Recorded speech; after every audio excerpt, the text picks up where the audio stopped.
Hey guys, Coach Aaron from West London CrossFit.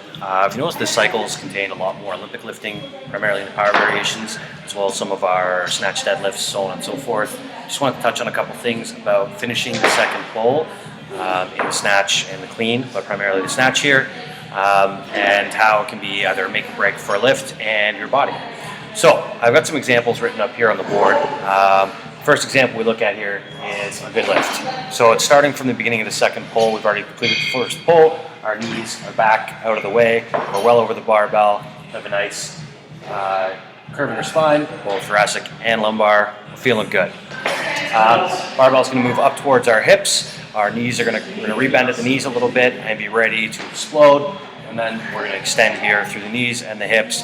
Keep maintaining that nice lumbar curve and staying nice and straight through the torso. It's a good lift. Yay, good lift.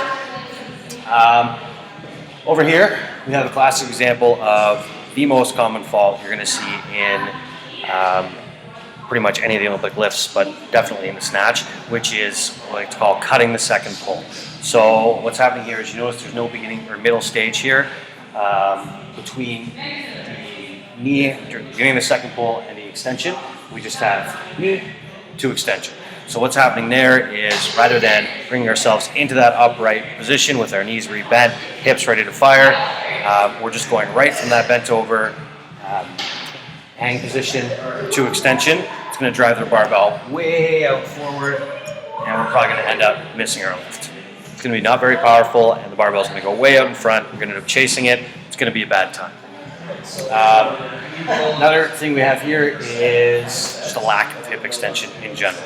So in this example here, someone's just deadlifting the barbell. Then what will probably end up happening is they'll end up with these really big, massive biceps right here, because they're just going to be curling the bar up as opposed to actually using their hips to drive that bar upward, a nice vertical path to receive either in the front rack position or overhead.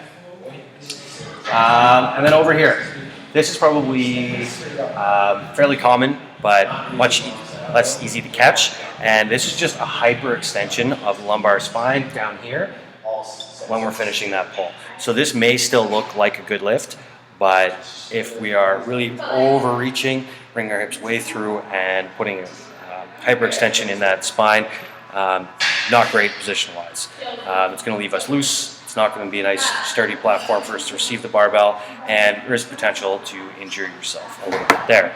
So things to think about when trying to finish that second pull. It's where we generate most of the power. We're getting ready to bring that barbell from the knee to the hip. Our hamstrings are loaded, and we're going to bring ourselves into a position that we can fire the butt, quads, and drive that barbell up. That's about it. Happy lifting.